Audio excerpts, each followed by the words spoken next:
And what are the things which prevent me from being open-minded? Ask yourself this question.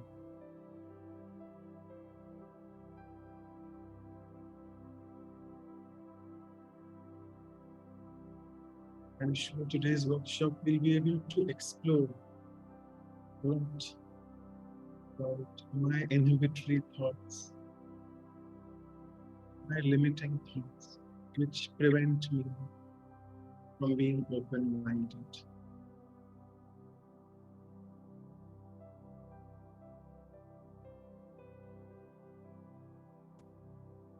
And let's just think of the Supreme Being who is always an open-minded, eternal being. Looking at my shortcomings and weaknesses, Supreme still has always an open-minded approach. So with this, let's just dive deep further into the value of this open-mindedness, and let's explore in what different ways we can be more open-minded. And we are really fortunate that it is just within the last 12 hours, we have Sister Sharonah who will be joining us soon.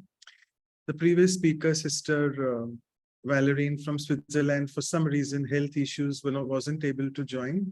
So we are very happy in the Divine Drama Planet, Sister Sharonah.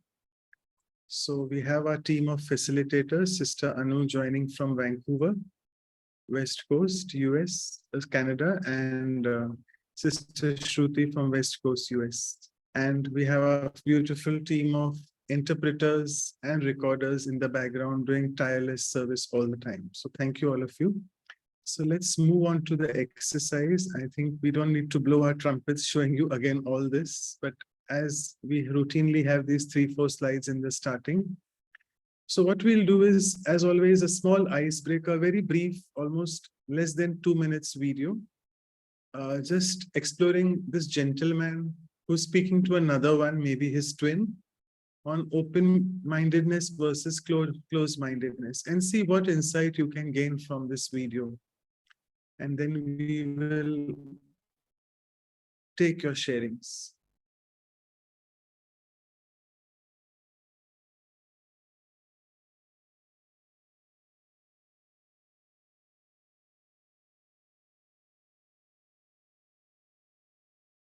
I am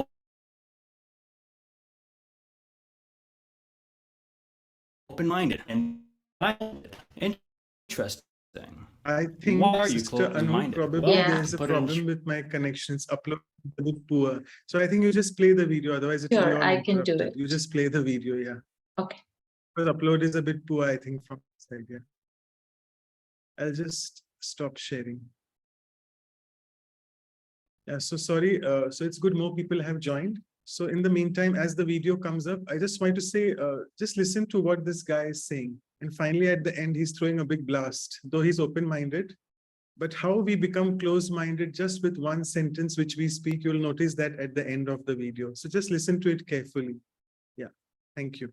I am open-minded and I am closed-minded. Interesting. Why are you closed-minded? Well, to put it in short, I dislike it when people challenge my beliefs. Well, yes, it's uncomfortable to have your beliefs challenged, but why do you think that's a bad thing? Because I don't feel good. It's uncomfortable. So you're just a victim to your emotions then? Well, I'd say I'm less of a victim and more of a person that knows what they want. So what are you trying to say? I'm trying to say that I feel fine in the present moment and that I feel no inclination to change my point of view. Really? No inclination at all? Yeah. Don't you think it's a good thing to be constantly looking to change your point of view? To constantly try to better yourself? To constantly trying to evolve? No, not really. While I have a solid belief system, your belief system is in constant flux. And so is the world. But we don't view the world objectively. We view the world subjectively through the lens of our belief system. Yes, but if the world changes too much, then your belief system may no longer be compatible with it, making you more stressed and depressed. Whatever. I still think that the peace of mind that comes with having a concrete belief system beats the stress that comes with constantly reevaluating and reassessing yourself based off the world around you. I guess that could be true. You know, maybe you should become closed-minded. like me. You know, you brought up some good points, and I'll think about it because, after all, I am open minded. That's great. While I think about it, it'd be nice if you return the favor and considered becoming more open-minded. Oh, I almost forgot to mention, another benefit of being closed-minded is protection against bad advice. Bad advice? What are you trying to say here? Being open-minded is obviously way better than being closed-minded. There's no way you're right. I mean, arguing with you is pointless. You know what? I'm done. Welcome aboard. Right. So you can see how the cycle went from being, he was boasting about being open-minded, and then he ended with being really closed-minded. So that's typically happens. So I don't want to sort of give you cues. We have 3-4 minutes if you want to share something related to this or something else. But something from this video would be great. In the chat box would be preferable. But if you want to do quick oral sharings also should be fine.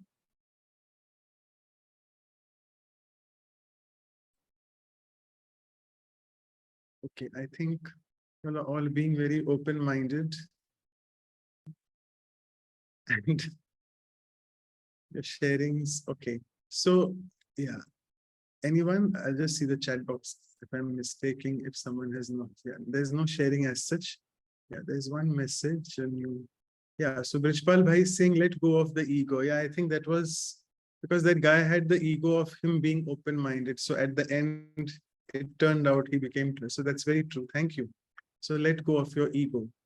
Manoj Bhai, we had somebody who raised a hand and has Yeah. unmuted himself also, MD. Please go ahead. Who is that? I don't know. I'm not able to see. Om Shanti. I did not put my photo is there. Thank you very much for seeing that I raised my hand. Yeah, I was thinking the same thing, the ego, and sometimes we have a misunderstanding of things that we get scared of the people who will be among us as well. So our reaction and proaction as well, I believe is strong in that. That makes sometimes a mental issue as well that causes some difficulties to react in the proper way. Om Shanti. Thank you, MD. Sorry, can I know your name if you don't mind telling it? No problem, Manoj. My name is Mahesh Debi. Mahesh, okay, And I'm fine. from Montreal. Montreal, okay, good. Yeah. Thank you. So it's good to say Mahesh rather than MD, I feel. Okay. Yeah, Okay, and I will I think change it. yeah, no, that's okay. And we should be open-minded for our translators. Sister Micheline is saying, we remember we are translating. Yes, I think that guy was very fast when he was speaking, right? It was a tough time for the translators.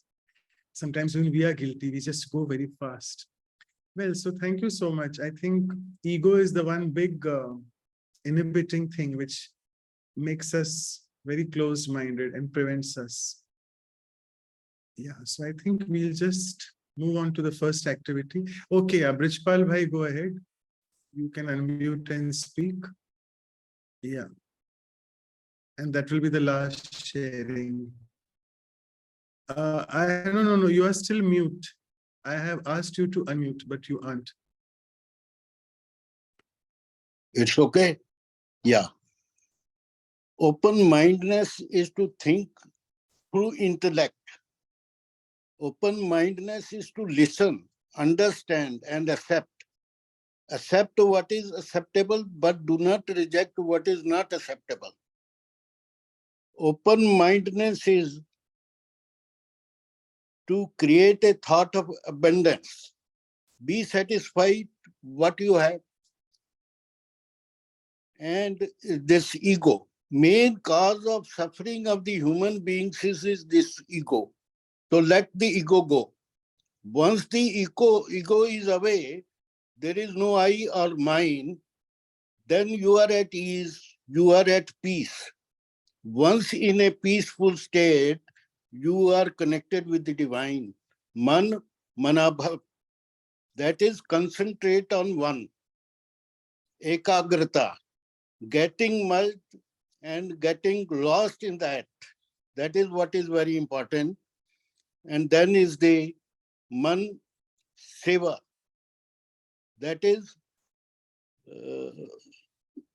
what is man seva, Let me explain. Din khoja tin paiyan gehre pani pat. In search of truth, you have to dive into the ocean of knowledge and then get the treasures. So when you meditate, you don't only meditate in the morning or the evening. Meditation is, you see, 1 minute per hour. That is, you have to get immersed with the one. In doing so, you create powers from him, which you can use for the service of the humanity. That is what is required.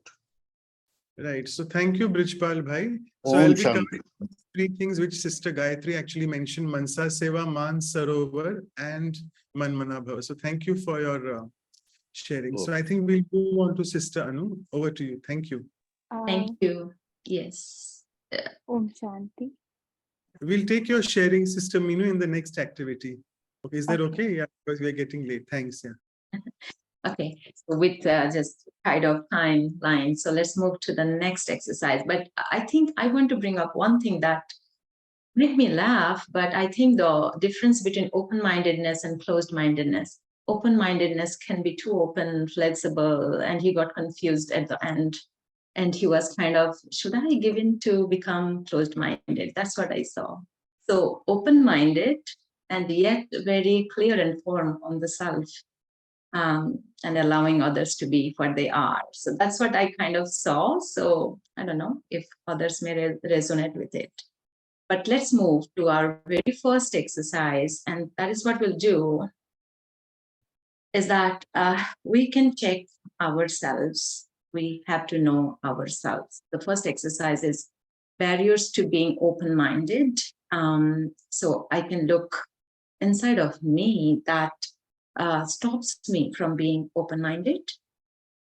That let's take the reflection question that think of a situation in the past where you got into a conflict because of narrow or closed-minded, you being closed-minded or narrow-minded. So it's just, we'll bring the focus to reflect on ourselves that what was that barrier or what held me back, with what particular opinion or strong feelings, thoughts, I closed myself and the conflict happened or escalated.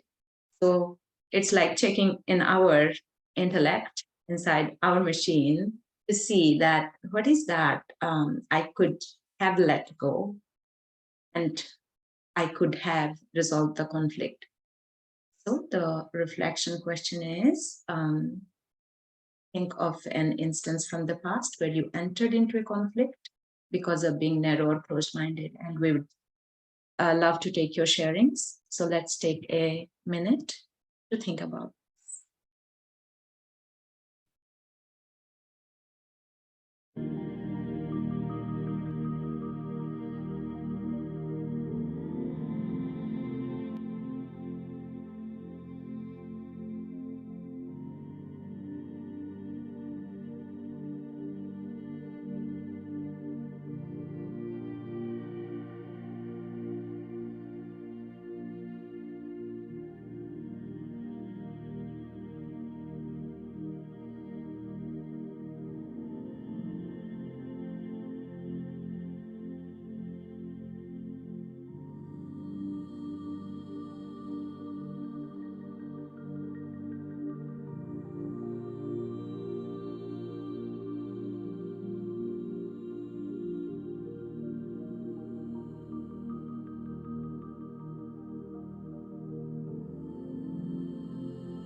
You could see yourself. What was that? That was the closed-mindedness from you that could have avoided that conflicts. We would hear from you all. Anyone who would like to share? Yes, Mahesh, please go ahead. Om Shanti. Yeah, I was thinking that my value has not been respected recently. It's happened to me with a conflict. I was thinking the person was impolite when I was a close-minded because he did not want to give me the time when I was asking. But that is making a conflict. So sometimes I thought that people reflect the same as I am. I try to be respectful. So when I did receive it, sometimes I get very upset. And that I think the values Om Shanti. Yeah, that's beautiful. So we are respectful and we expect the same respect or whatever we are wanting, the time, and when that is not received, it's kind of that you are upset. It's the ego of open-mindedness. Exactly. Thank you. Yeah, thank you. Good that we reflect and catch it. So thank you for sharing that, Mahesh. I think Golden, you had raised your hand. Would you like to speak? Yes, yes. Um, social pressure, political pressure, and religious beliefs causes barrier to being open-minded, because these kind of things causes fear to people, so that they became close-minded. Thank you. Right. So social pressure makes us close-minded because the political people, I think I heard you right, they are also like, there are certain type of expectations how things have to be in the society. And if we need to have the courage to stand by ourselves or bring values in everything. If that is how like we sometimes stop our goodness. Thank you, Golden. Minu, you would like to share your... Om Shanti and good morning. I feel open-mindedness is the one of the quality of the elevated soul, because every soul have their own role and they are playing their role. When soul gets elevated, the soul firstly try to understand the point of view and role of the another soul, and after understanding and keeping open-mindedness with their pure thoughts, the direction comes, the guidance comes. This is the pure open-mindedness. How to value others' thoughts, how to try to understand their role and thoughts before imposing your thoughts upon the another soul. So value and respect, regard for the other thoughts as well as the open-mindedness. Om Shanti. Thank you. Yeah, so you connected that open-mindedness is connected with the value of acceptance of others as they are. So we have to check ourselves that where and what. I'm still too adamant without my way, or I don't accept others. That's the closed-mindedness. I see in the chat, yeah, Rihanna says, unwilling to let go of our comfort zones. That was, I think, from the video she was mentioning. But this exercise is to look within in ourselves, that what if that is a closed-mindedness within me. So Shanti says, not able to accept people as they are. Dr. Swati says, pre-concept about a fact or a person closes our mind about them, so we are stuck as we see them, or a fact, we know my way. Sushila says, fixed belief, unable to see another's point of view, and I'm right, I know better. These are all closed-minded qualities. So we have that. Subhas says that lack of confidence is a barrier to being open-minded. Yes. Gita says, I, me, and mine strain strongly imbibed. So yeah, I, me, and mine. I'm unable to see others. Expectations not being met. That is one barrier. Amarjit says we should never be rigid to any belief. Again, accepting people as they are. We would love to hear from Silan, brother. Yes, good morning, everyone. As we progress in life, we become the elders in family and elders in life. We try to instill the values and behavior, correct behavior to the youngsters and the youth of today. And I found that although I believe that I have to stay with my values and stay with my beliefs and manners of behavior, I found I was getting into conflict with the youth because they think differently from the way I'm thinking. And it took some time before I realized that we have to look at the youngsters and the youth differently and to allow them the space to express themselves. And I found that in order to do this, I avoided conflict situations, going on thereafter, because just to allow them to say what they want to say and to try to understand what they're trying to do in their behavior. So that helped me in developing a better relationship due to being open-minded to the youth of today. Thank you. That's beautiful sharing. Yeah. So I think first is opening up the window of perspective, or seeing that there can be difference, and you're talking about generation difference, but allowing them to share or speak themselves and trying to understand. Amazing. Yeah. So these are like, I think the barrier we are talking about is that we shut ourselves down with a particular person, and that's people. Thank you, brother. I think I'll just read one more from the chat. Brijpal Malhotra, he says, be flexible, be tolerant, listen, understand, and accept. Okay, so I think that's a great start. Maybe let's look at Rihanna, maybe quickly. We can hear from you. Okay, let me correct you. It's Rehna, not Rehana. You constantly say Rehana, which is incorrect. And that is also, Sorry, Rehna. Yes. Correct.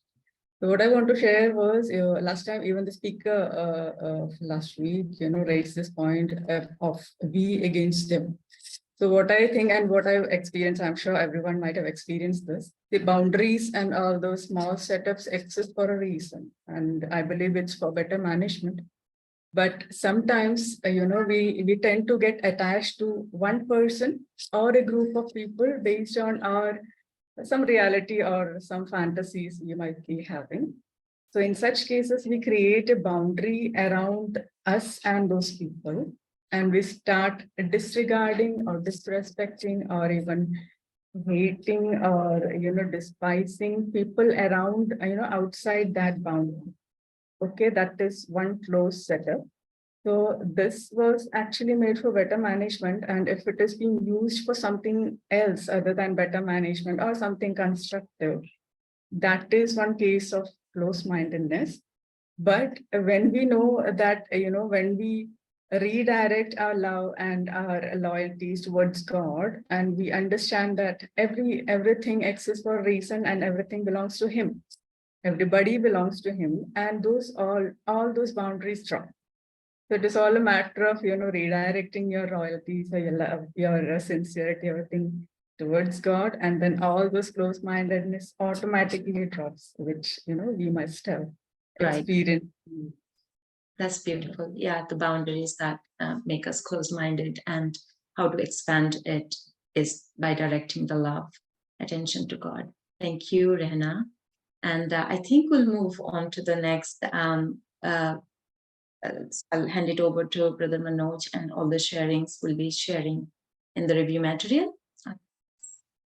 Okay, thank you so much. So wonderful sharings by all of you all. So I think the first important, or the most important message which is coming out here is our own belief systems all related to the body consciousness, and this even Sister Gayatri shared. So let us go into this brief meditation, which will help us in trying to raise our consciousness beyond these bodily being, bodily positions, so on and so forth. And once we go on to the soul level and establish this firm belief of soul consciousness, I think then these terms closed-minded, open-minded really don't matter for us a lot because we are already in that domain where everyone is same. So I will just share the screen. And please bear with me if my voice is cutting. I'm in a slightly poor, compromised connection, so please bear with me. I'll see if no music would be good because it was cutting off at the beginning. Okay, so I will just play and be in silence. So let's sit back, relax, and visualize yourself, as you can see in the center of the screen, a bright spot, a bright light that all of us actually are. The beautiful, conscient energies coming in interaction with other energies as well.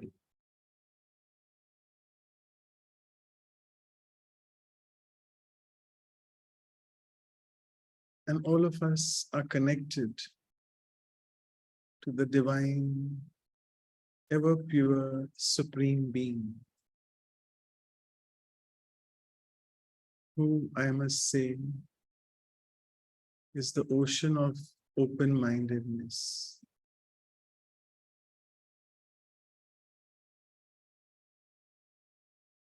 So let me try to take that energy from the Supreme Being of being open-minded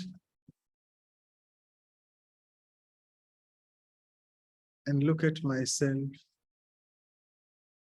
in the coming week. Coming in interaction with a lot of people daily, at work or at home.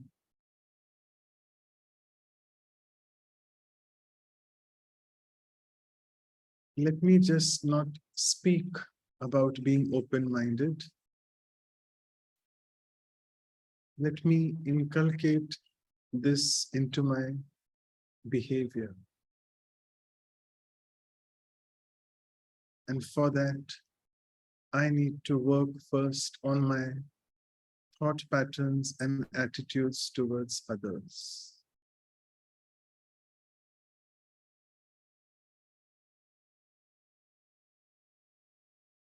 So let me accept the way people are.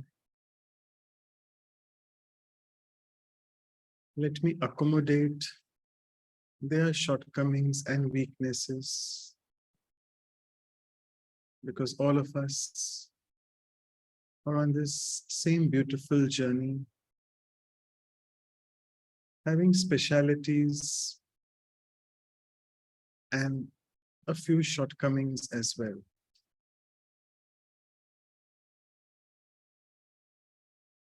And through this very open-minded attitude of mine, let me radiate the energy of acceptance towards whatever is happening with me in the entire day. So with this brief visualization, or I must say meditative visualization, this was just to prepare you for the next activity, which is, as always, the action planning. And it always falls into the lap of Sister Shruti. So over to Sister Shruti for the last activity. Thank you. Thank you, Manoj Bhai. After this beautiful visualization, one second, as my screen comes up.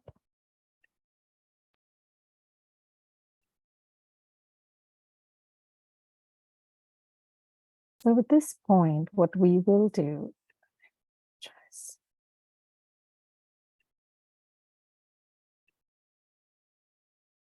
for this portion of the exercise, as Manoj Bhai said, we'll get into some action planning.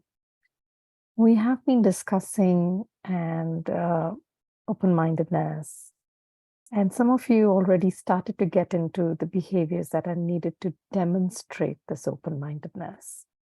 So we'll take a few minutes to reflect, what is it that I need to change or I need to consciously do to reflect this value?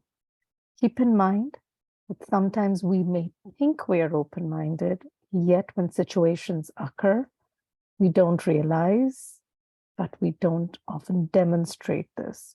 So take a minute to reflect, where are those subtle areas where even though you want to be open-minded, you don't often come across as somebody who is demonstrating this. So again, music for about a minute, and then we'll open up for discussion. Sorry about that.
With that, we can get started.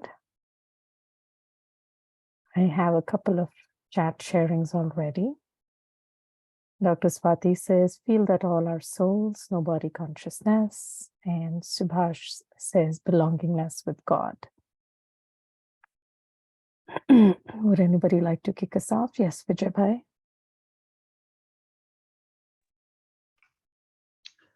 Om Shanti, my dear brothers and sisters, please accept greetings of love, peace and happiness. When we know that we are souls as brothers, to keep ourselves open-mindedness in behavior means remain inside silence and then speak as we speak as a bodiless. That God, please, each word of mine should not disturb the other, but give him a comfort of understanding my truth.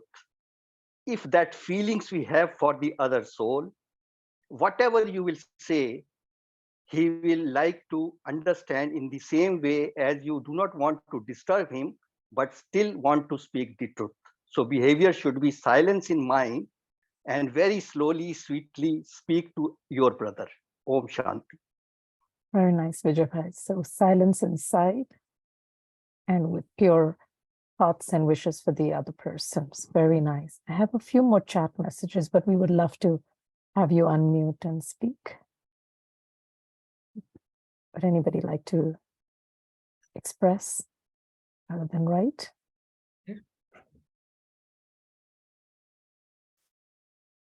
Om Shanti.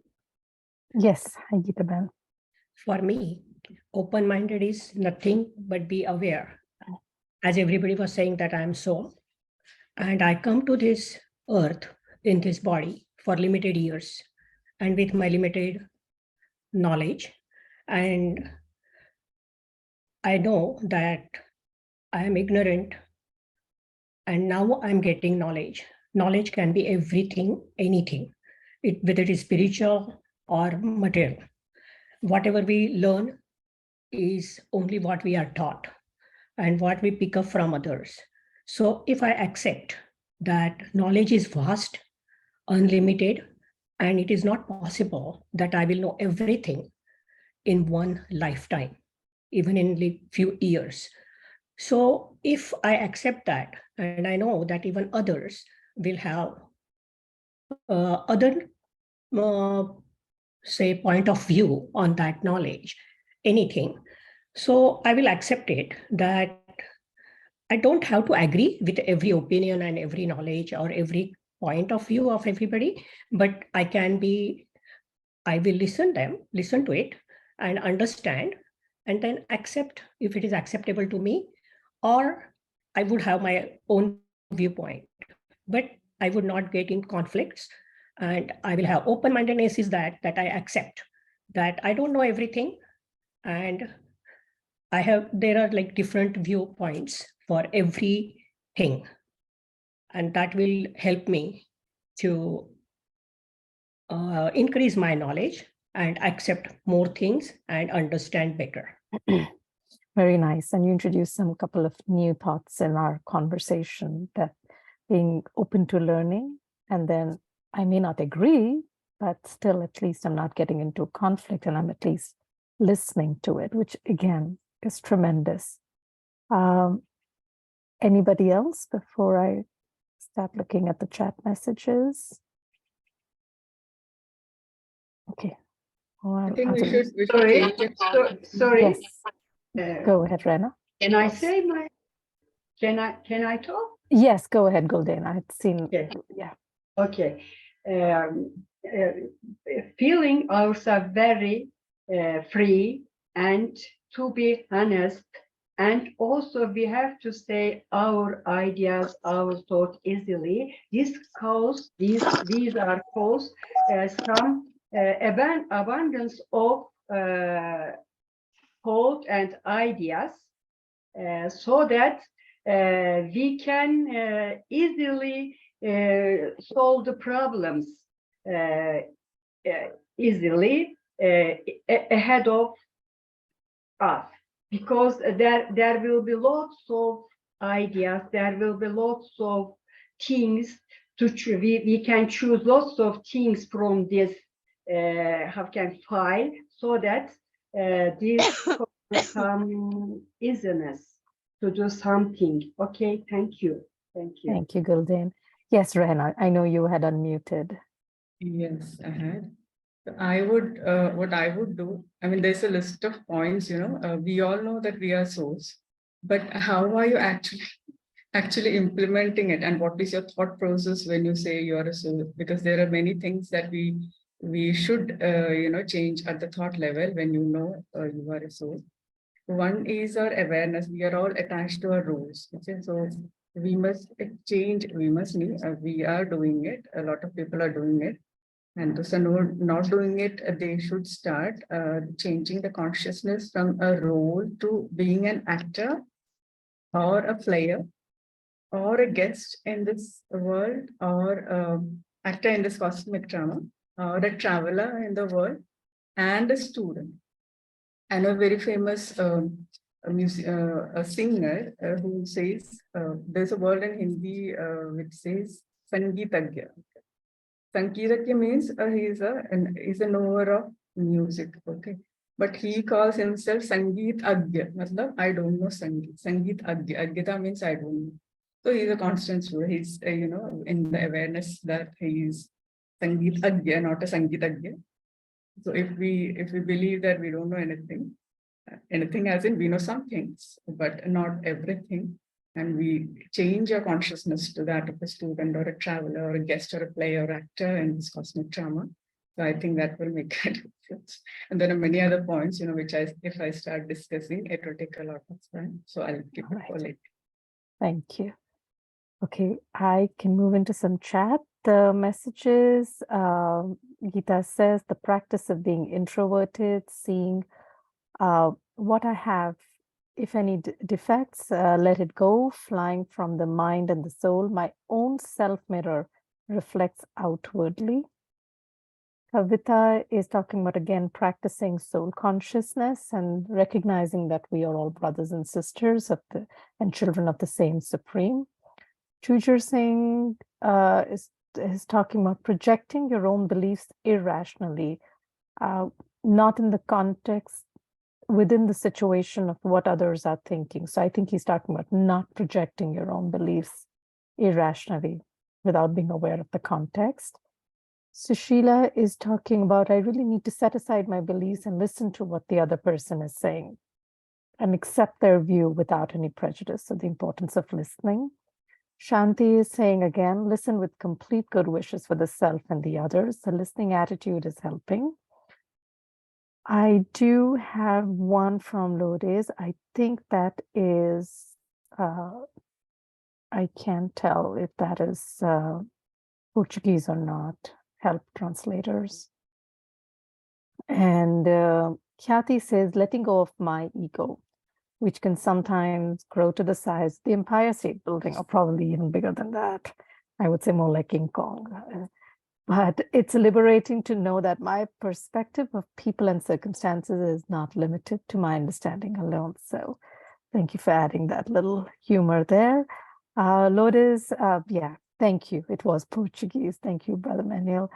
An open mind, no doubts, and recognizing that everything is beneficial. So I think we are at time. We have still another minute before I hand it back. Would anybody else like to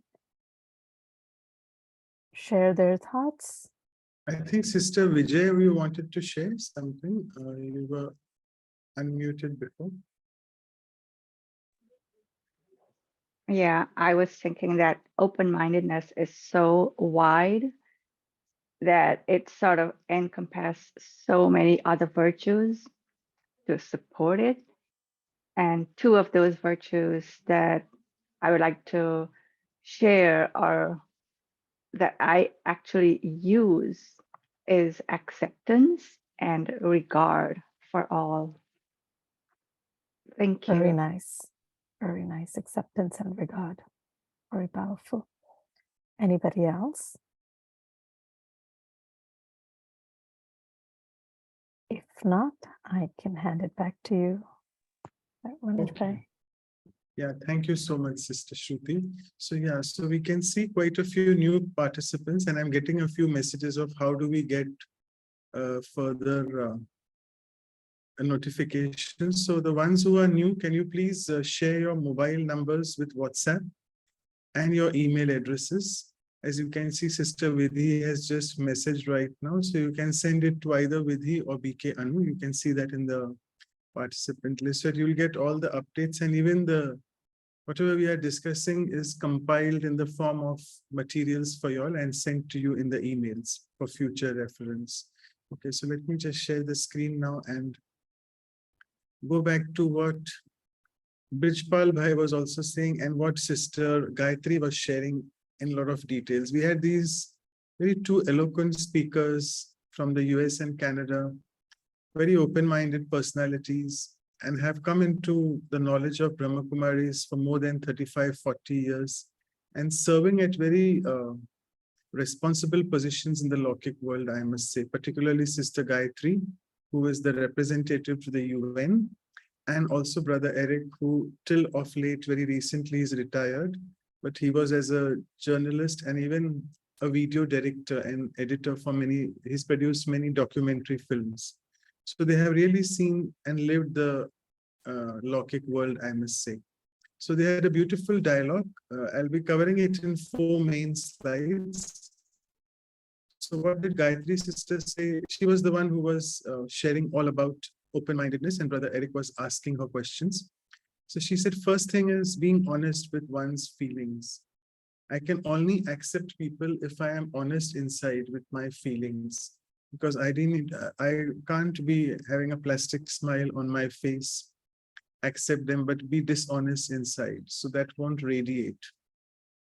Then, as all of you are saying, acceptance, closely related to that is contentment. And I still very distinctly remember we started the series with the value of contentment, because at Brahma Kumaris, we are taught that contentment is the mother of all values, actually.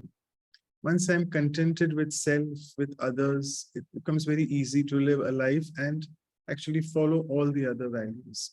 And Shilu Didi had beautifully shared her insights on that. Open-minded is indeed a sign of what we call in Hindi, Divya Buddhi.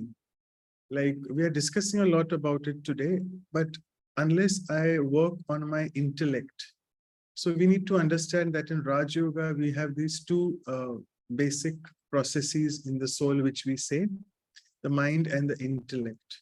These are the ones which are constantly functioning inside for whatever decision we make in life.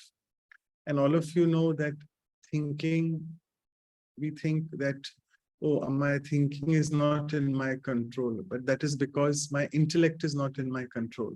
And once with a meditative lifestyle, what we call here as Rajyogi lifestyle, the intellect starts becoming divinized, what we call in Hindi Divya, whereby I have pure feelings for everyone, good wishes for everyone, and I see the divinity in each and every one, including myself.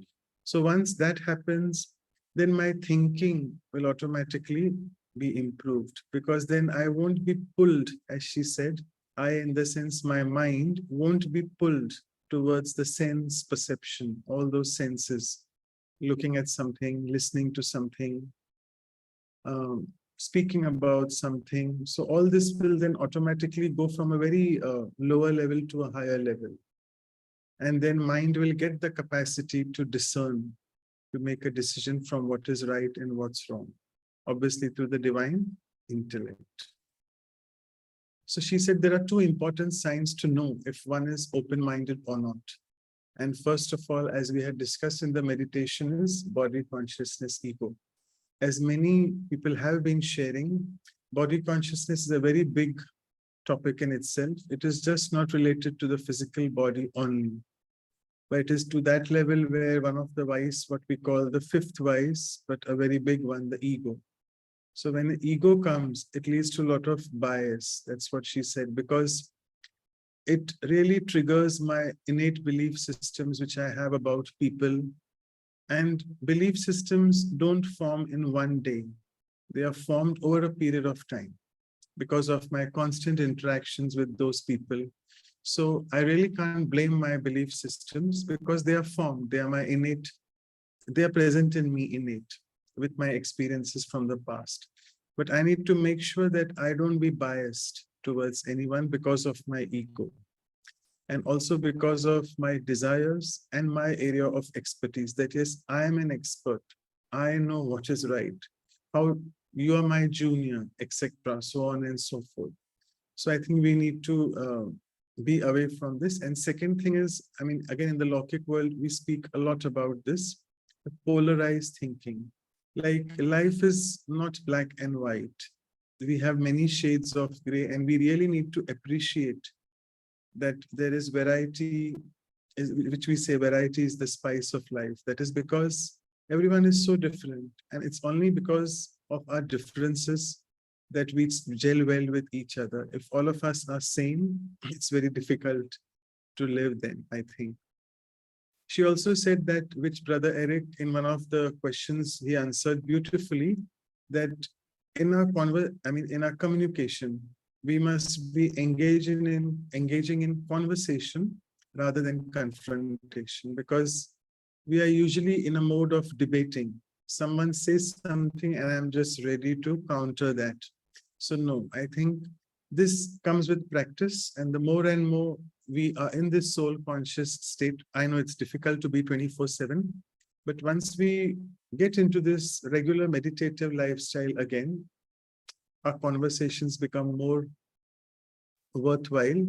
And with, as sister, I think one of the sisters shared, Sister Vijay, that we then start having regard for each other. And here again, she mentioned about empathy. that an open mind with spiritual foundation is able to empathize, whereby, again, all of you know, it's very routinely said that wear the shoes of the others and see. Only then you will be able to realize what they are going through. And how do we cultivate this value? So when one develops empathy, then we start becoming non-judgmental, because we really don't know the story of that person who is in front of us, either as a patient or as a relative or anyone whom I'm interacting with on a daily basis. I don't know what his life journey has been. So I don't need to judge that aspect of his or her. Being an active listener, which I remember Brijpal Bhai said, we need to actively listen, not passive. And we always in our Vihasa workshops teach a lot about the differences between listening and hearing. So hearing is something on a very passive level or a casual level, whereas listening is more at a deeper, active level, and it's a soul to soul listening, listening from the heart and the mind together. Developing humility, being grounded are very two important aspects of an open-minded person. As we saw in the first video, the guy was very humble to start with, but somehow or the other, the ego creeped in, and really with one sentence, it made him into an closed-minded person, the last one sentence which he mentioned. Then she said that it should be in sync or tandem, the heart and mind both together. And again, one virtue which comes is unconditional acceptance or love, whatever you want to call it. There should be no terms and conditions. If I do something for you, if I expect something in return, then that's a condition which will never make me happy. And I think that's again a closed-minded attitude. If I expect, I'm closed-minded. And it's also about being firm. So as again, Geeta Gupta, our sister, was sharing that I know I may not agree with everything in life. I have to be firm, but I have to be gentle and balanced, because it's a process of spiritual transformation. It's not a one-day thing. It's a time, it takes time. But I think we sometimes keep saying that it's like work in progress. Very casually we say that, but I think finally the work needs to be over at some point of time. So we should make sure that that happens sooner rather than later. And I would like to touch upon here, she really beautifully got out Dadi Janki's 3 important principles. First being seeing with love. So it's the drishti. Third is dil, which is heart, serving with the heart. And most important, the last one was being at the right place at the right time. And I think she also mentioned, it's not written here, Sister Gayatri said, Dadi Janki told me, don't think. Which means, how can I not think, Dadi? Don't think means do it and then don't keep reminiscing about it, or create one powerful thought and live up to that thought, do that thought. Don't keep going on and creating doubt about whether that thought is right or wrong. So we need a lot of self-reflection.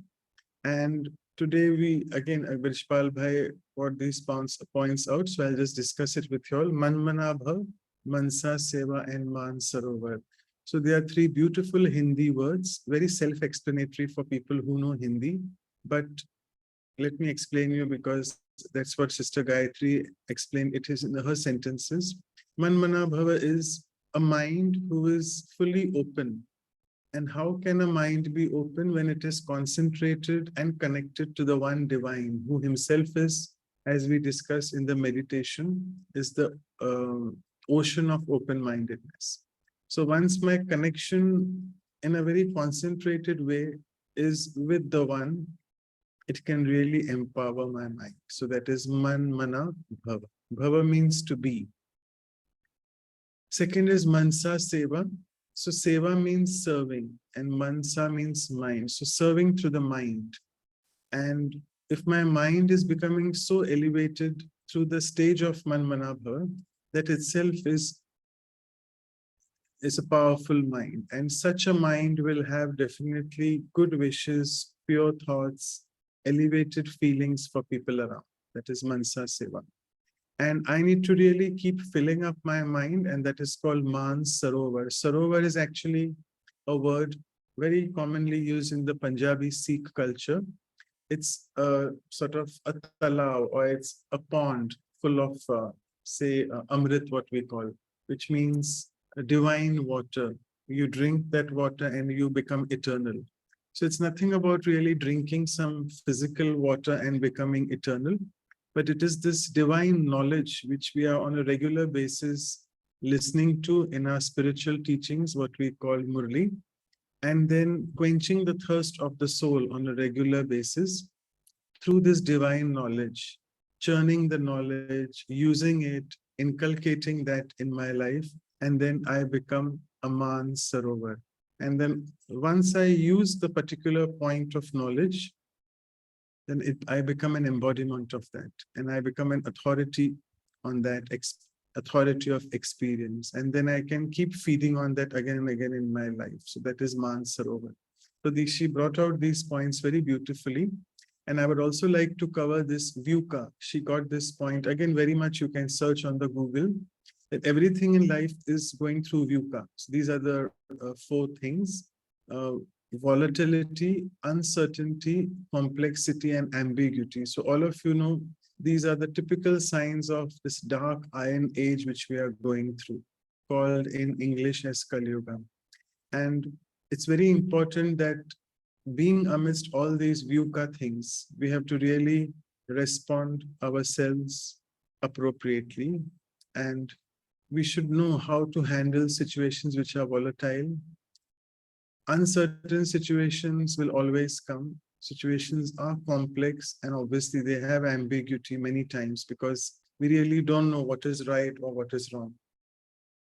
And things can be, as we said, gray, not black and white. So for this, again, we need a divine intellect, which will help us in making our decisions clear. And it reminds me of Sister Sharonah, because she was the one who we had got for the power to discriminate and the power to judge. So she was the one who had covered this as well. And so she'll be sharing her wisdom as well on that. And finally, a few quotes. So Sister Gayatri mentioned that open-mindedness is nothing but spiritual transformation. And Brother Eric very eloquently said that changing confrontation into a conversation is both open-mindedness and open-heartedness. These were a few questions. I'll take just one of them in the interest of time. It was about a doctor, that should a doctor be empathetic or sympathetic, or above all this compassionate? So why does a doctor have to even think of these definitions? It's because he's undergoing something called compassion fatigue. And that's because empathy without spiritual practice will just make you depleted. So as a shield for doctors, it's best not to consume the pain, yet be able to relate with what pain the patient is having. And I can fill myself from the divine connection by meditation. I'll just skip all this. We were supposed to have Sister Moira as a dialogue, but for some reason, again, we weren't able to. So I'll just stop sharing the screen now. And if I can request Sister Anu to, just spotlight Sister Sharonah. I'm sure she's around. Isn't she? I think she's not here. I have been looking for her. Om Yeah, Shanti. so Okay, the name. your voice is heard. I am here, but for some reason, my video is not coming up. Yeah, the great thing, I felt so it is you. Okay. In the I meantime, don't you can know go on with. This happened just now, all of the sudden. It's And- okay. We are open-minded. Playing with So the- I'll just introduce Sister Sharonah in the meantime. If you can sort it out, that's okay. Maybe, All of you all. maybe Yeah. if she can log out and log in. Okay, Who's that? I will leave and try again. Yeah, thank you, I sister. think now your screen has become black. So it was initially some blurred screen. Anyway, she's gone. She will So be let in me a just, minute. Yes. thanks. Yeah. So let me just introduce her and save time on this. She is basically into Brahma Kumari since almost, I must say, 35, 40 years now. She was born in the US, did her higher education in France and worked there for 10 years to again return back to US. And she's worked for 15 years as a senior lecturer at Boston University. And she came into contact with Brahma Kumaris because of her keen interest in social development. And she was invited to open the first BK Center in Boston, where I said she worked for 15 years, and later also coordinated the activities of the Massachusetts Center there, and gradually extended to creating more and more centers in other locations within what is called the New England area over there. And with all this, then she was invited to bring the work of the BKs, Brahma Kumaris, to Israel, where right now she's currently serving. And that is since 1998. It's a very difficult place to serve because you all know a lot of religious disharmony happening in such places. Difficult to speak about such sensitive issues. But she has been tirelessly serving there since 1998. Almost 25 years now. So I hope she has joined because I thought, yeah, she's there here, but again, we can't see her, can we? So it's okay. So I'll just speak the poem and then we'll give it to her. So it's okay if only we can hear the audio, Sister Sharonah, doesn't matter. So, so I'll just speak a few lines and then it's all yours. So she's the true, so let me just share this. I mean, I just spoke to her 12 hours ago because we had issues with the previous speaker of her health, and she just said yes. So she's the true server of the Supreme, who is indeed so tireless. She serves selflessly 24/7 for humanity and is indeed so desireless. Being a Shiv Shakti, she's full of courage and is fearless. And through her actions, she teaches us how to be in the entireness, the Behad. She gives us the knowledge of the soul, who is indeed genderless, because her connection with the divine is strong, yet fiberless. We are all in the Wi-Fi age, wireless, which gives all of us the feeling of togetherness. And today you all shall witness the depth of her fineness, which makes us go into the concept of oneness and finally gives us the title of His or Her Highness and Holiness. So thank you so much. Yeah, now we can see you very clearly. So thank you, all yours. And we'll be playing the video whenever you ask us. Sister Anu would be doing that here. Thank you. Thank you. Well, first of all, thank you for such a beautiful introduction. May I be worthy of it. I always feel that when Brahmins introduce other Brahmins, when BKs, students of the Brahma Kumaris, introduce other Brahma Kumaris, it's almost as if we share blessings with each other. So thank you very much for those blessings. And I'm also just looking at the audience. Clearly very powerful, very knowledgeful souls. So it's indeed an honor to be with you all today. And I must say that when our brother Manoj shared with me the workshop you all did before this hour, I really wondered to myself, is there anything left to say? I mean, between your own experiences, your own sensitive intelligence, and those beautiful exercises you were just put through, what more can I say? What more can I do? But since I've been invited, since I've been asked, let me share with you a few thoughts on this incredible subject. If I had had a bit more advance notice, I myself would have participated in that first hour because I'm sure it was very rich. And I just hope I'm not going to be repeating too much, something you would have already uncovered through your own explorations in this last hour.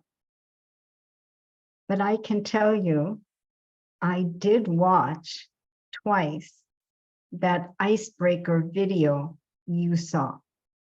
At least you were supposed to see it. I'm assuming you did see it, where you had this fellow arguing with this other fellow, is basically the same actor, significantly the same actor. One proposing to be very open-minded and the other acknowledging that he was not open-minded.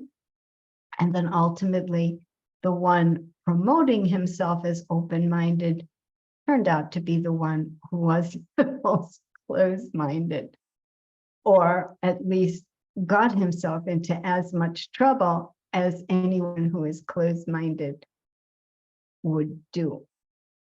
I really, really enjoyed that video. I don't know how you found it, but I liked it very much because it is indeed what happens to us while professing to be humble, while professing to be very accepting, while professing to be open-minded. We can actually turn out to prove ourselves to be the exact opposite. Isn't that so? Because ultimately, what did we see in this fellow who promoted himself as open-minded? We basically saw characteristics which are the exact opposite of open-mindedness. We saw stubbornness. We saw pushiness. Do you remember this little icebreaker you had at the beginning?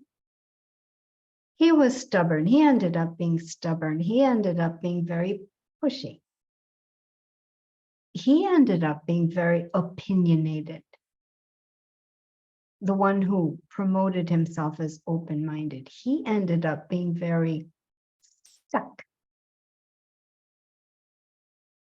not budging, narrow-minded, opinionated. So we have all these characteristics, which basically we could call the opposite behaviors of someone who is not open-minded.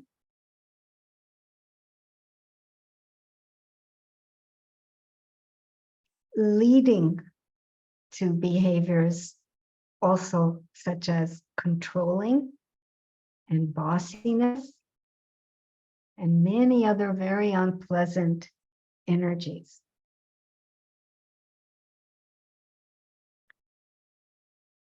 What produces this?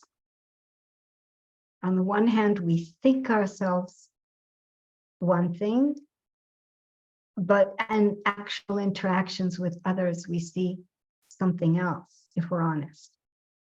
In this particular case, the case of this icebreaker that we watched, how did this seemingly open-minded person end up so closed-minded?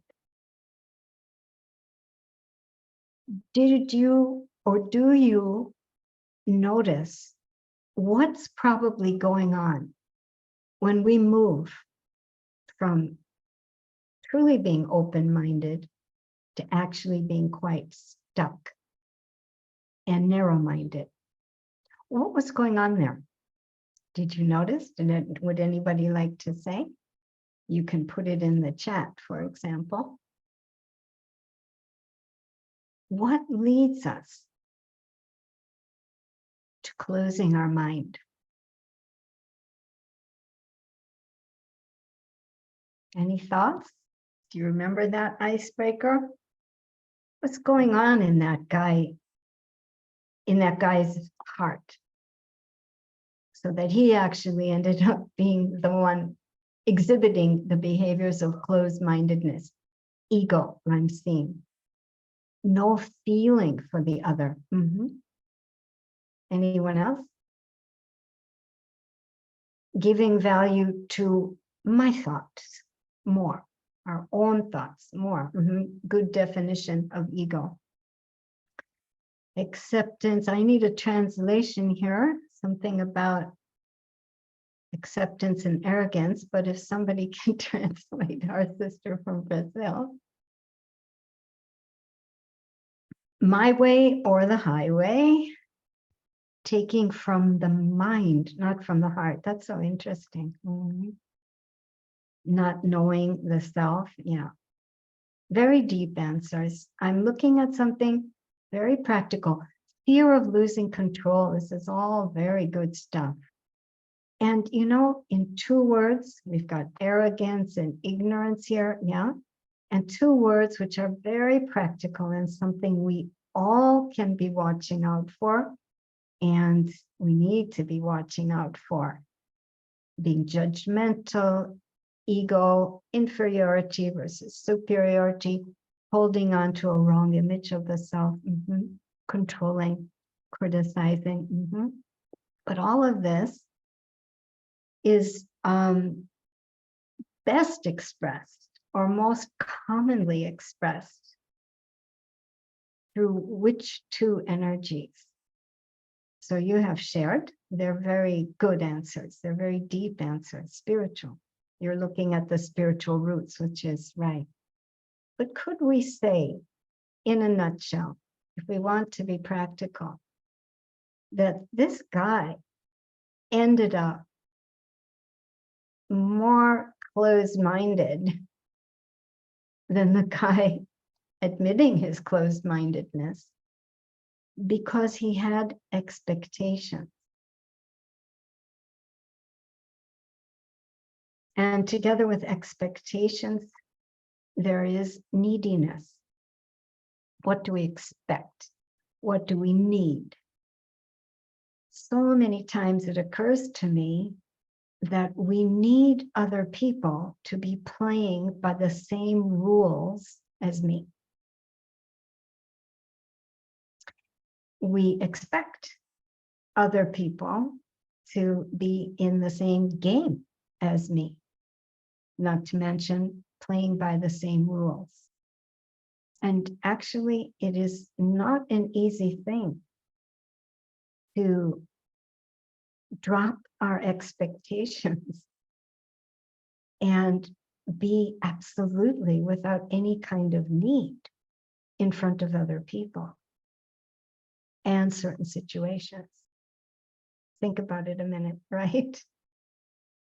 This is where the real issue and the real challenge to open-mindedness comes from.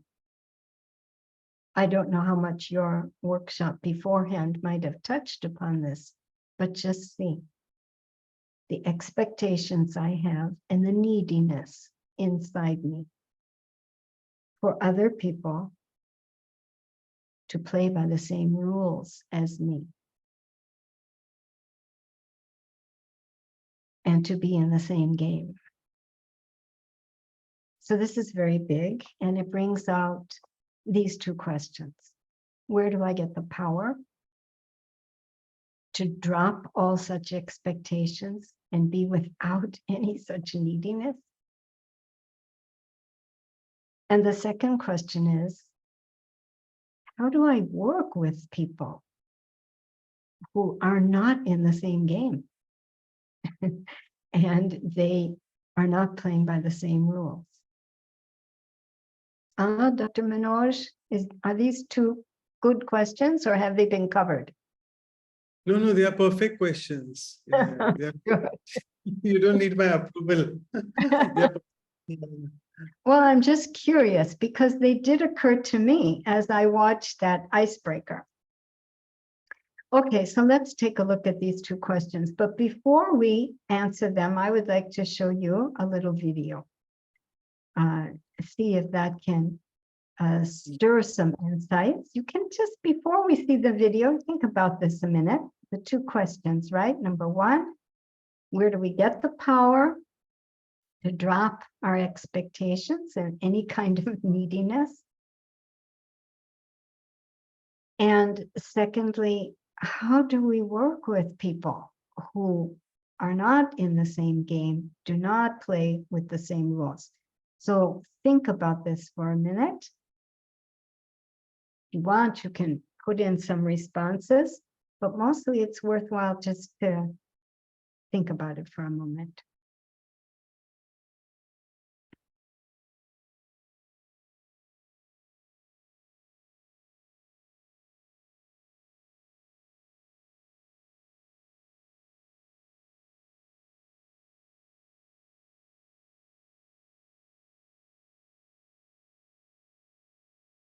Anybody want to share in the chat? That's fine.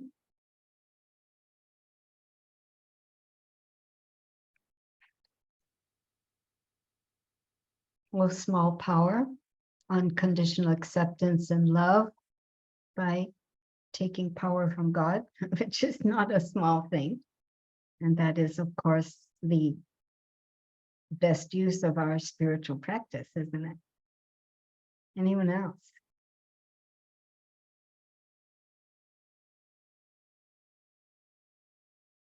I can work with people, not waiting for external appreciation, I think. Peaceful, non-monetary.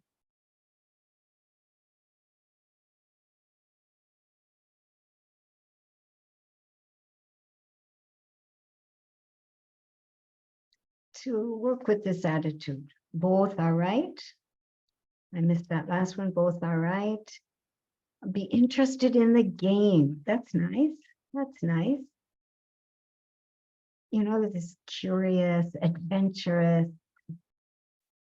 You know, don't be affected by criticism from others. Unconditional love, no limit. See others' abilities. Okay, good. So we've got some ideas. Let's take a look at this video now. I'm sure you would have many more, but let's see this video and see if we can come up with some other ideas. And I hope you've got it queued up to the beginning and you're ready to pause it at that last frame, not stop it, but pause it, because before and after is a lot of other stuff which we don't want. Great.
We just hold that. If you can put that picture back up, that last frame.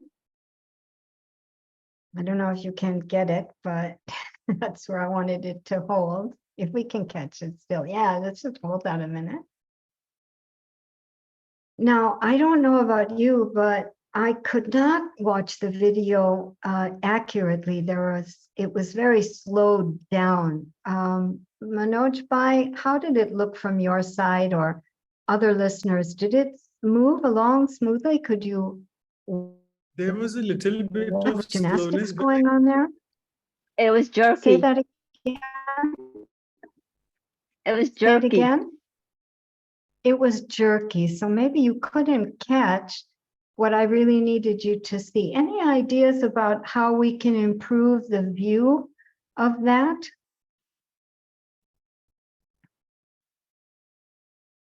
Is it for everybody? I'm not sure. It played fine from here. Yeah. Is it internet? Maybe we can all, I don't know, somebody said switch off the videos and then I can replay it. For me, Uh, it was good.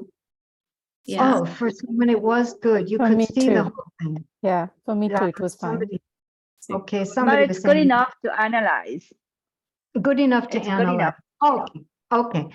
So, yeah, let's hold this picture for a few minutes. We won't move from that. And just maybe we can help each other understand what we just saw, especially for those in which it was jumpy. So first of all, did you like this video? Why or why not?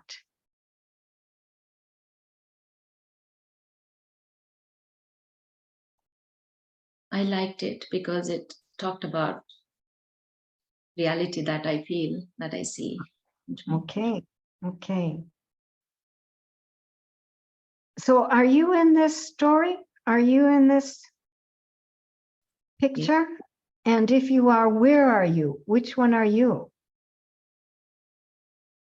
That very tricky question. Yeah, I think I'm the one who is being still rescued. So what did we see? Who are the players in this little story?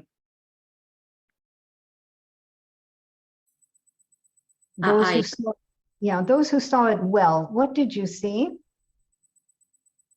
I think it is me, my actions, my decisions. It is me, the main actor.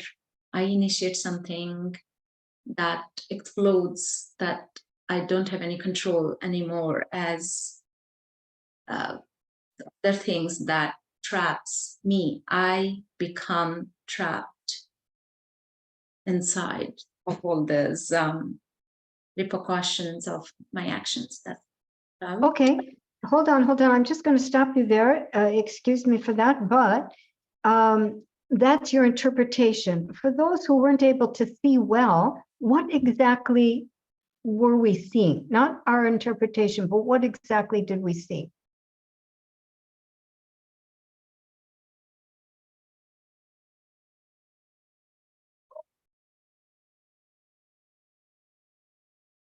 an angel rescuing from. Okay. We saw Adam and Eve and the apple, the life before the apple and the life after the apple, the enemies of light. We saw all these spooky dancers, ugly costumes, and they were doing terrible things to a little one in white. Terrible things. They tried to smother her. They kept throwing her around up in the air, and she was upside down. At one point, she was trying to escape, and they wouldn't let her escape. And then suddenly we saw this huge angel. And when this angel appeared, all these ugly little guys just collapsed. Right? That's what we saw. No interpretation, but that's what we saw. Right. Yeah. Again, I've got Spanish. I'll need some translation for that.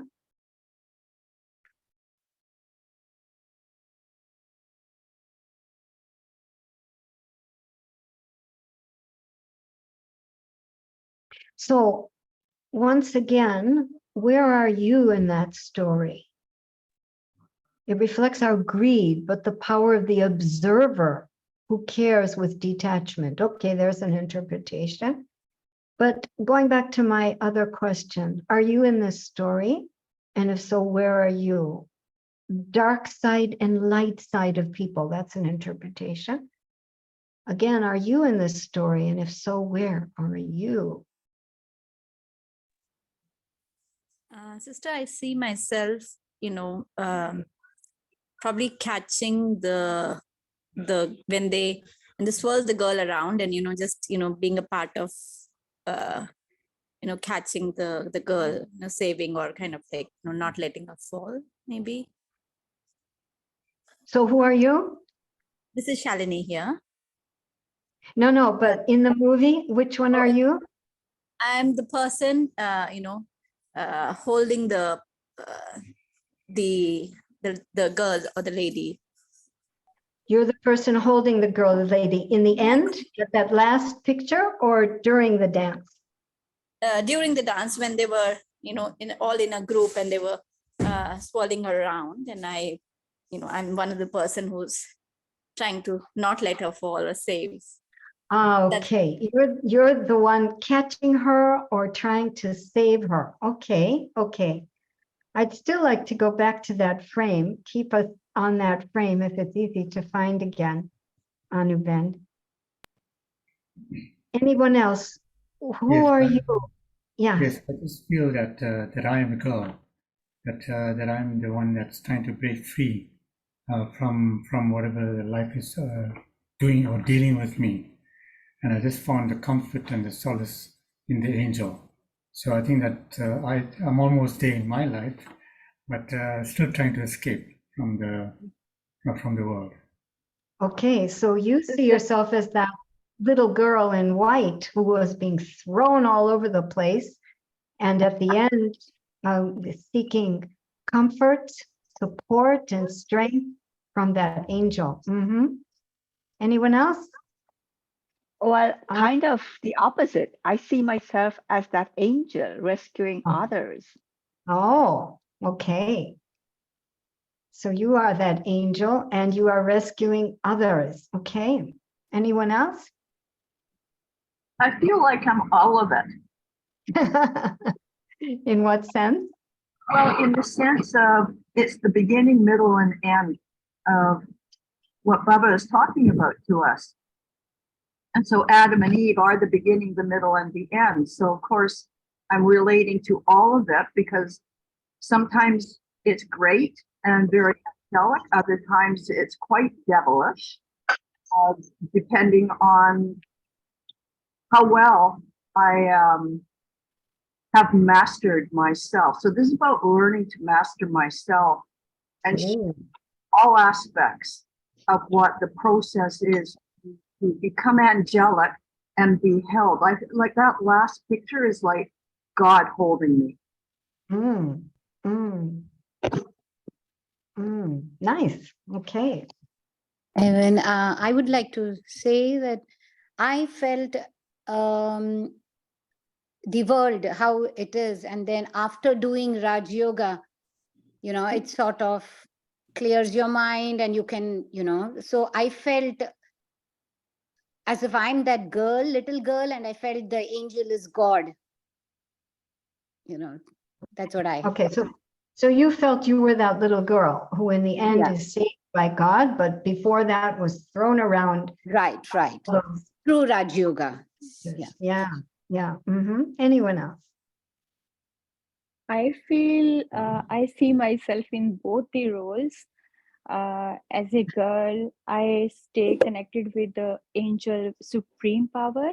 And when I face different challenges, different conflicts in my life, I stay connected with the supreme power and get myself empowered. And when I come in my role and get in contact with other roles in my soul connection, I use same power with them and I help to sort out and help them to come out from their challenges.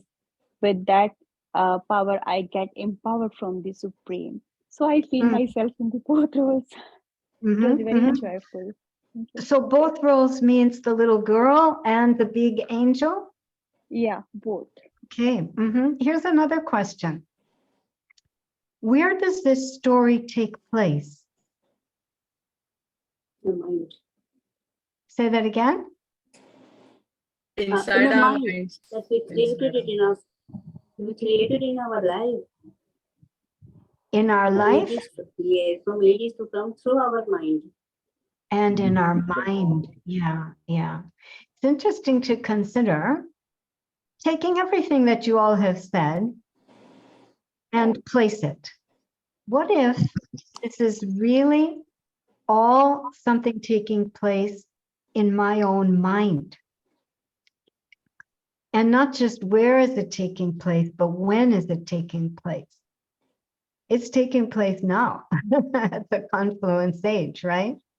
Yes. When we become aware of what is it that we become aware of?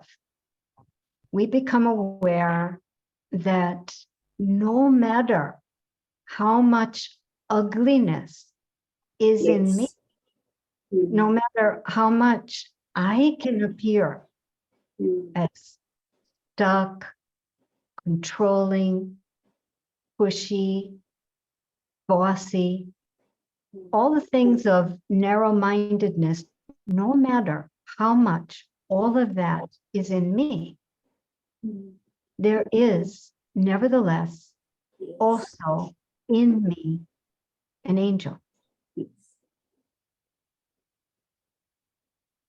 The light there. The light versus the dark within me.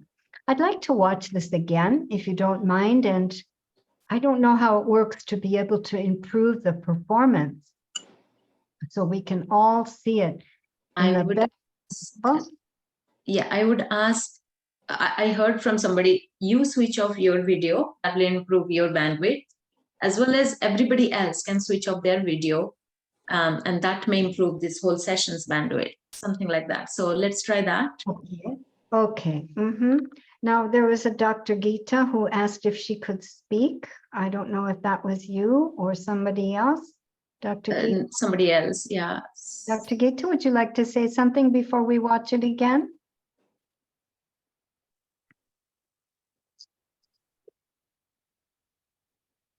Okay, maybe we lost her for a moment. She'll come back. Alan. Okay, are you listening? Are you in? Yeah. Can you listen to me? Yes, we hear you. Okay. This scene appears to be from some stage drama or an open-air theater or something, where they have depicted that a strong man, not only strong physically, but mentally, having a lot of compassion for people around and who can withstand in such a gruesome field and trying to save little girls, it's a height of not only empathy, but compassion and strength, to come out of such a situation. So these things, I think that what my take is on this. Thank you. Thank you. And as we were saying, it is one thing to consider that this all takes place in the world. It's also interesting to consider that this takes place in my own mind, in which case we're talking about compassion towards my own self and encouraging my own self to think and speak and act according to my deepest truths and higher principles of life. But we'll look at that in a minute. Can we watch it one more time? And this is the request, if everybody could turn off their video, and that might improve the band length so that we can all watch a better performance. So if you could just shut off your video for a few minutes.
Yeah, so hold it on this picture again.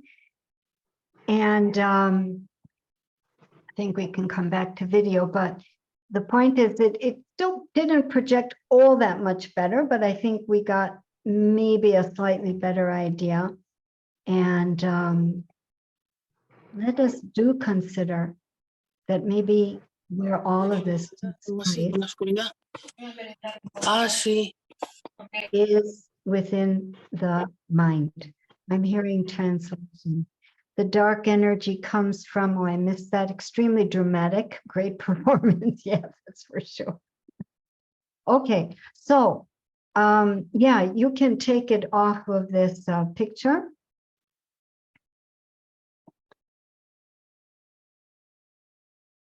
The way I understand this video myself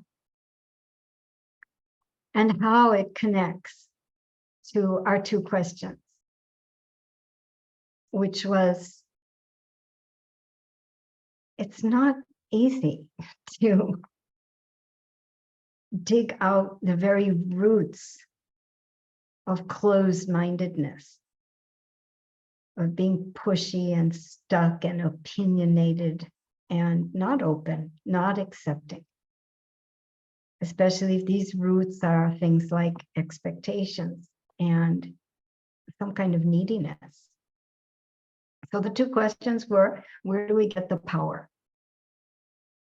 And also how to work with people who have these expectations and are needy.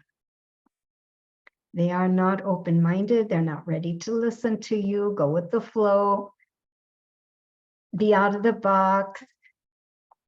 They're sensitive to criticism. They take it personally. You can't say anything. It's their way or the highway, as we were saying. How do you work with people like that? So how I put this all together is that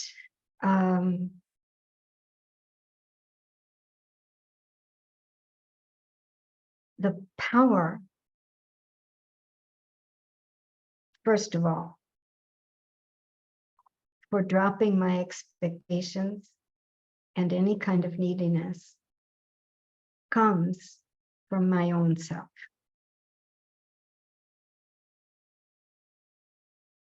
God and even spiritual knowledge is all about getting me to understand that principled living, qualities and values are the truth of our species. And that this is that time for such truths to be emerged and nurtured. And that each and every time I reach for the baby angel inside, against all the other demons which have me programmed and conditioned for non-principled living. So each and every time I reach for the baby angel and I think or I speak or I do according to a higher principle, I am strengthening and nurturing the truth in me.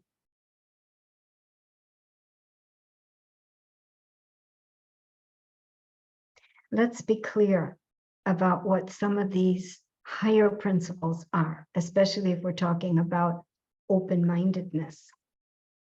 Did you make me co-host, Anuben? Because I will try to share a screen here. Yeah, you are. And so let's see. Can I find this? Here we are. Can you see this? Yes. Okay. So if the opposite of open-minded is to be stuck,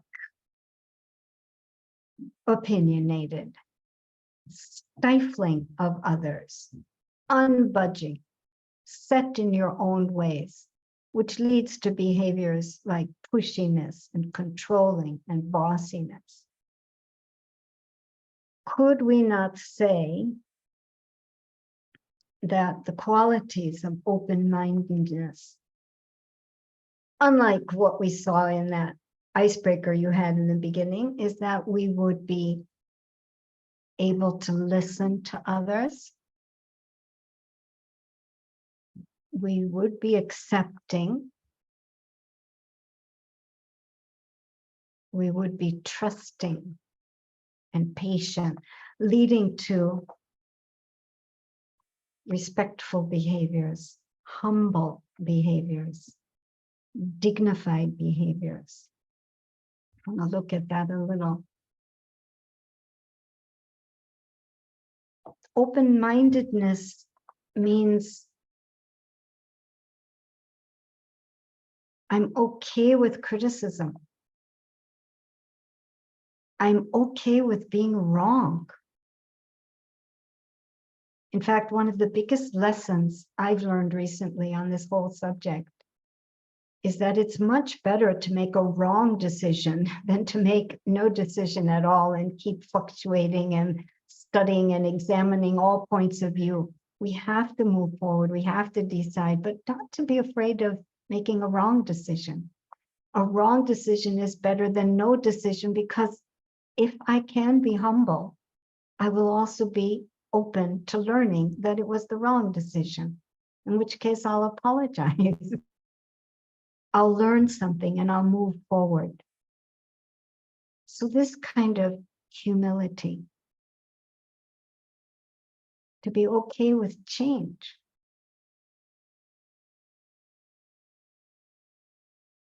It means even that sometimes I will have to take a stand. Open-mindedness doesn't mean intellectual hospitality to such a point that any idea, every idea is welcome because there's nothing else there. No, I can have my opinion.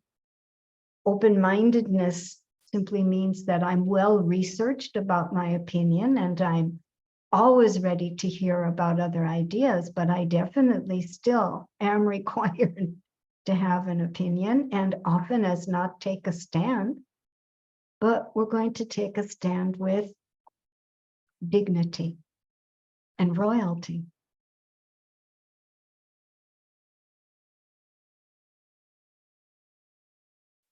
So we're able to be listening.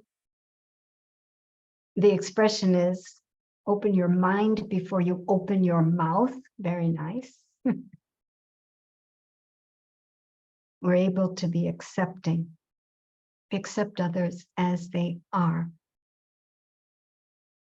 which involves trust, right? Because what I'm trusting is the learning curve of others. I'm trusting the journey of others. Or I'm even trusting life in the sense that I might very well be right. My idea might be the right one, but maybe it just isn't yet time for my idea. Other things need to happen first for my idea to work. So to trust a much larger picture that I am just one player within. So of course, we're then talking about patience too. All of these you can call aspects of open-mindedness, but you can also call them principles of higher living. And as I was saying before, this is where we get the power. By understanding and requiring of myself thoughts and words and behaviors which reflect these higher principled expressions of life. I have to feed that baby angel.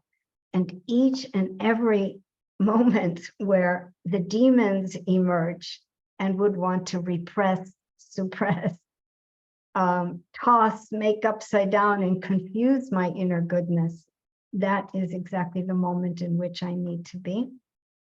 reaching for my higher, more principled, value-based life and perform accordingly. That's where the power comes from. My relationship with God, of course, introduces me to that baby angel. I am the child of God. I am made in his image.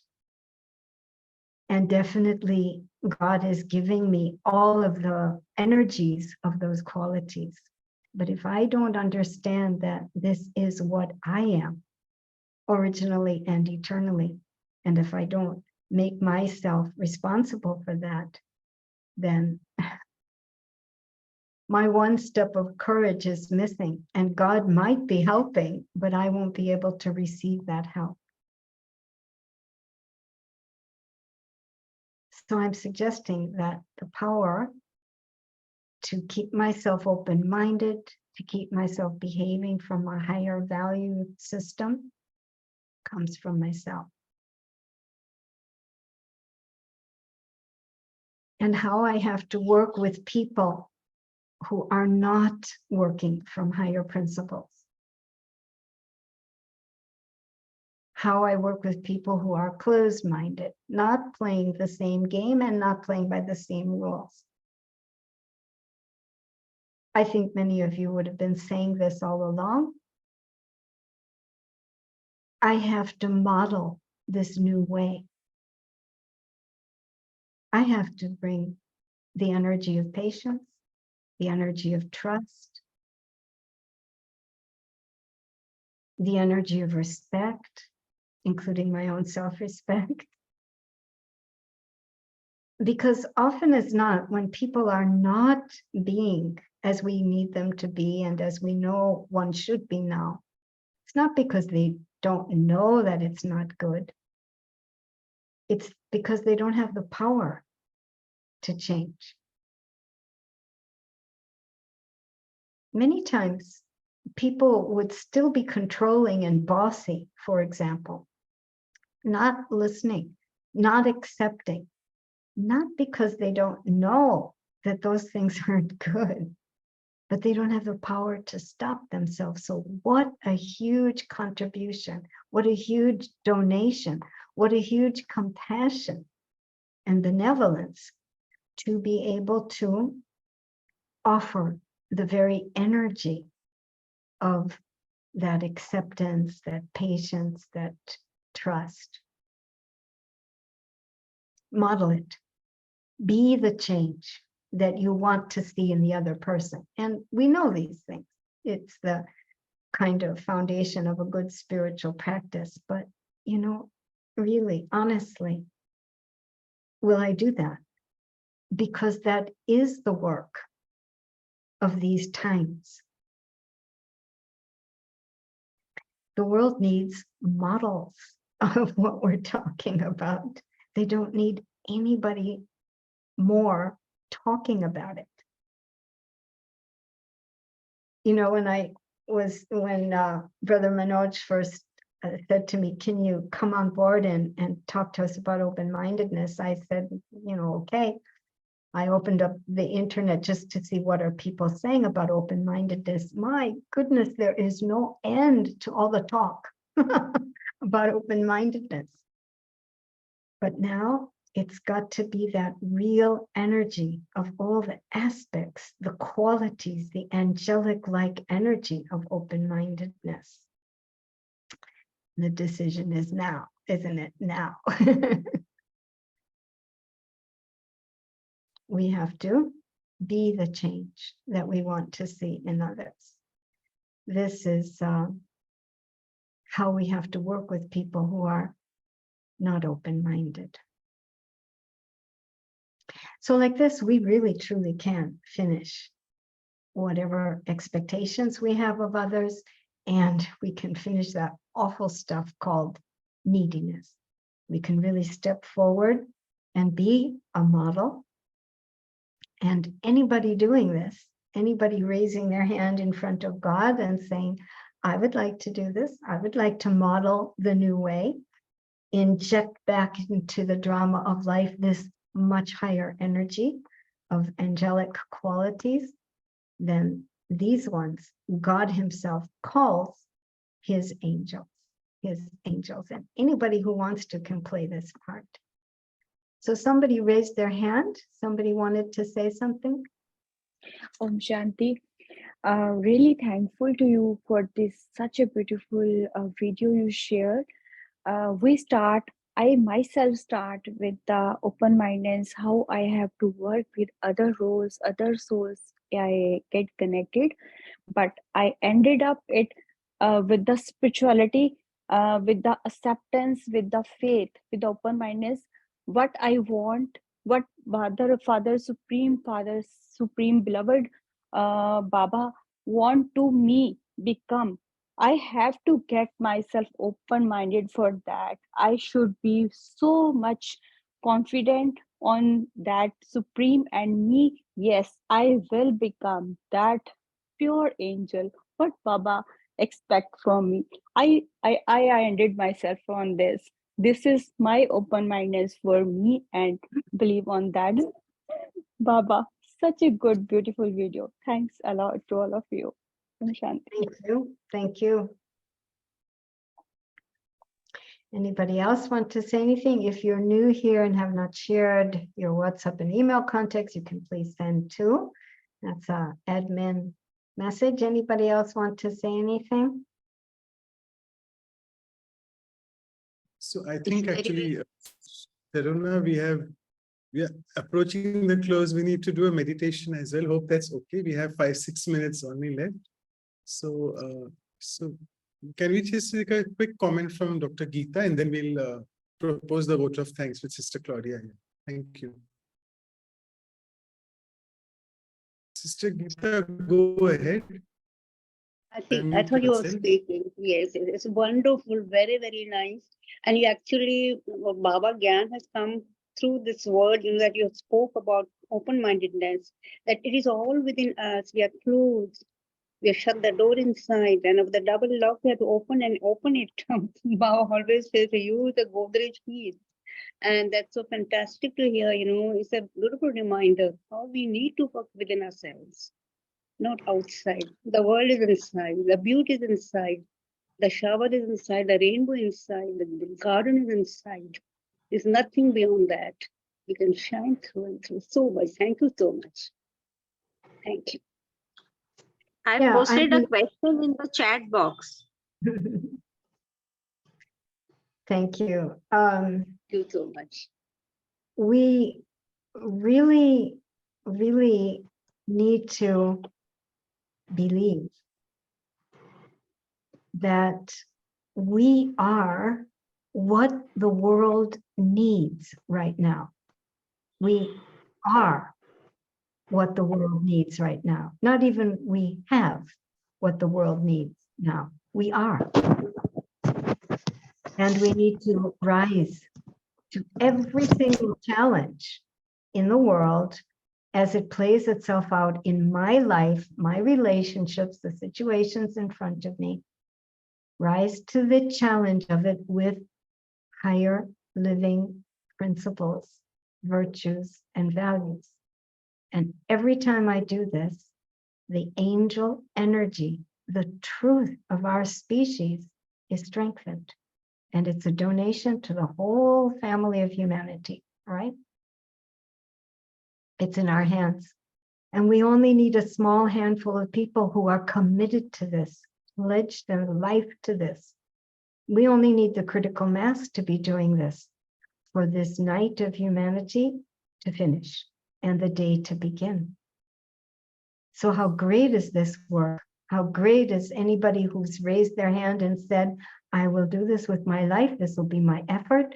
This will be the attention that I'll give, the quality of my thoughts and my words and my actions. And God himself thanks you for that. So thank you so much, Sister Sharonah, for truly facilitating this, not a talk, I must say, it was truly a facilitation experience for all of us. And I would now request Sister Claudia to please propose the vote of thanks. Thank you. Om Shanti. Manoj Bhai ji, photo also for openness. Such a beautiful session. Without photo will not be opened. Yeah, we'll have a photo session after the announcements. So don't worry, we'll do that. Over to Sister Claudia first. Yeah. Om Shanti. Thank you a million times to be with us today. I understand it was the last moment, but you really, there's so much open for us to see all the different sides that we have not seen yet. So I always think that, and when we have an open mind, we are always content. So because we can place the shoes of the other ones and see what the other ones are going through.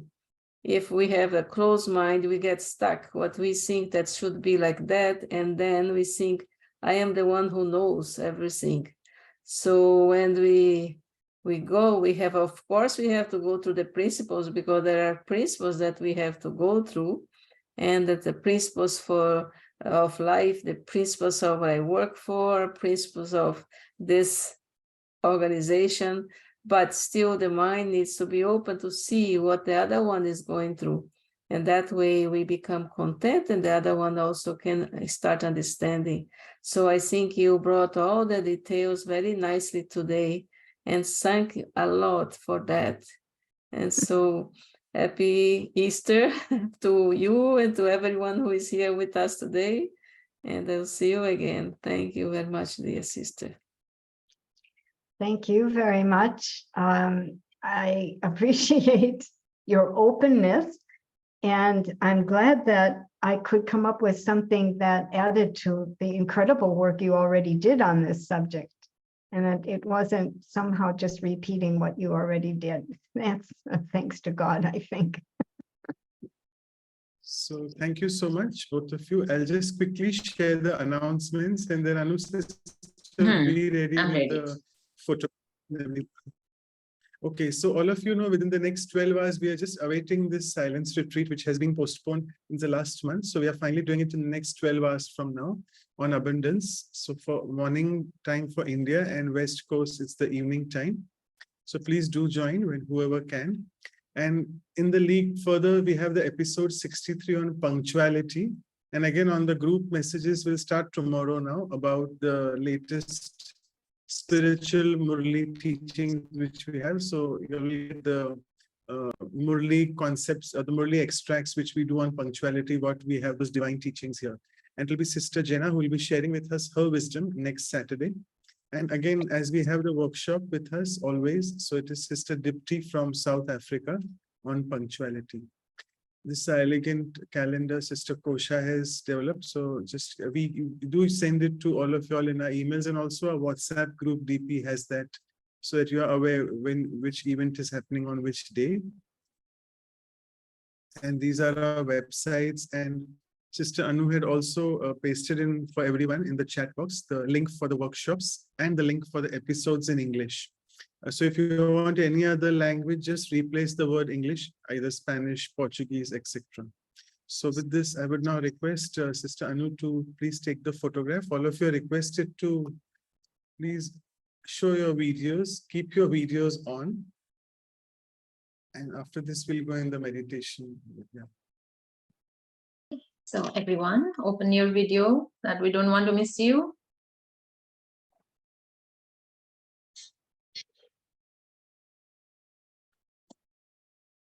Got it. Thank you. Thank you, Sister Sharonah. So we can experience the meditation. I think it needs to be a short meditation, correct? Okay. Sorry, Sister Sharonah, I'll take your leave. I have another meeting with the Peace Village. I'll just take you. It's exactly just starting in a minute. So I'll take your leave. Thank you very much. It's a beautiful program you've created. Beautiful. Thank you so much. Presence. Enjoyed it. Thanks a lot. Yeah.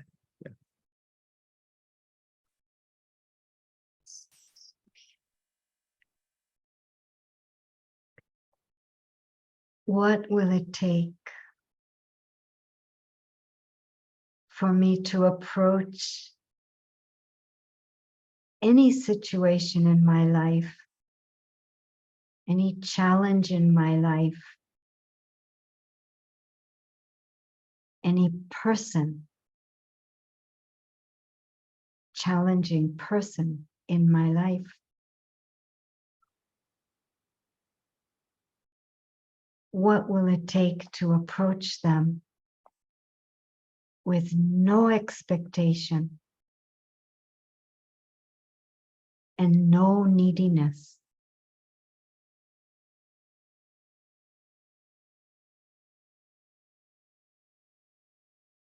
For this, I myself need to be clear about the game of life God is proposing I play. I need to be clear about the game of life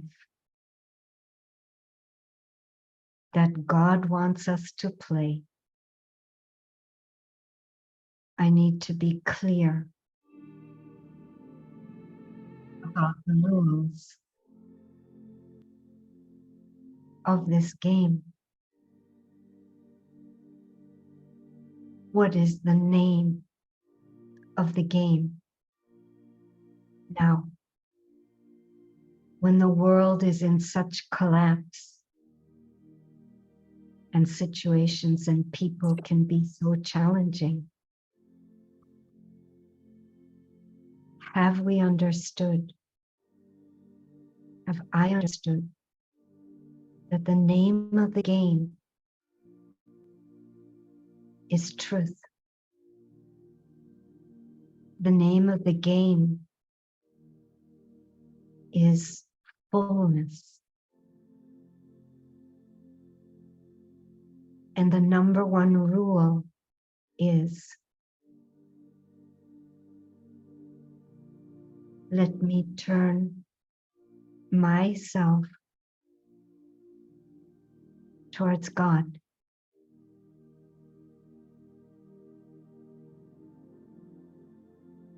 Let me open myself to the light and might of the Almighty One.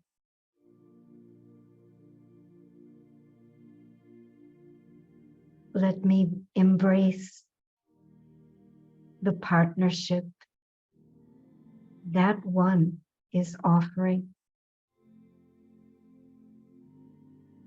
Let me join with the One above.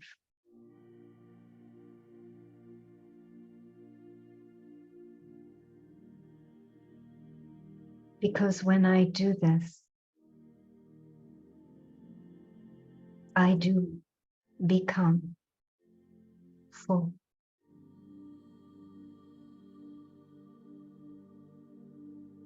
And as I, the soul, fill myself with all that God is offering, then I can respond to every challenge from fullness, from love, peace, compassion. There can be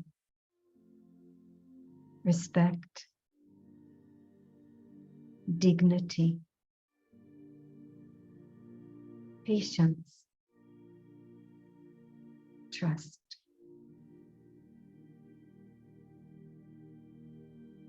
And each and every time I require of myself this fullness, these truths in the way I think and speak and do,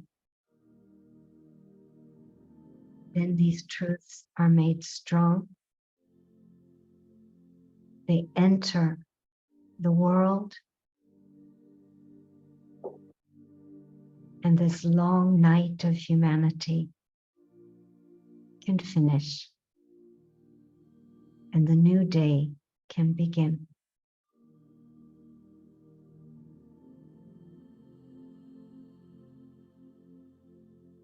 Dear God, let me be a conduit of your beautiful truth. Let me become so true, made in your image.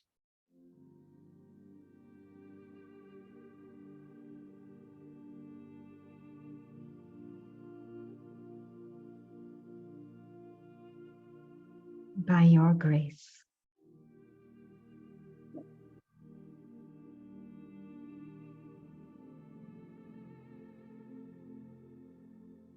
Om Shanti.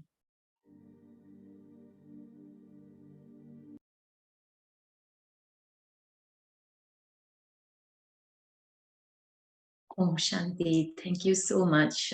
It was really very, very heart-opening session. So thank you so much, Sister Sharonah. We can't thank you enough for being here today. Thank you, everyone. That you're offering. Very exciting. Thank you. Thank you. Thank you. Om Shanti. All best wishes to everyone. Hi, you're from all over the world. It's so great. Bye, everyone. See you again.